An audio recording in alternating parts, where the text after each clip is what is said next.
Toujours motivés, les lycéens, 2 jours après la grande manifestation unitaire, aujourd'hui les jeunes ont tenu à organiser leur propre cortège.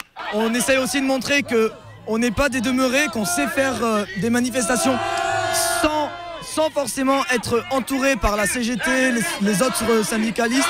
Toujours motivé, c'est sûr. C'est sûr qu'il y a les vacances, ça risque de peut-être se relâcher, mais je pense pas. Si on est là, c'est pas pour rien, on est tous motivés, on sera toujours là pour les vacances. Ça changera rien.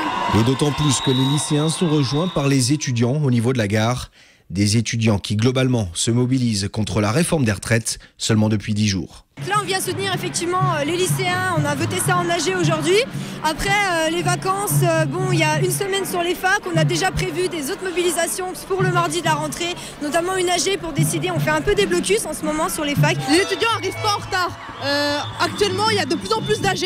Ça prend de plus en plus d'ampleur. Il y a Montpellier 3 qui a été bloqué.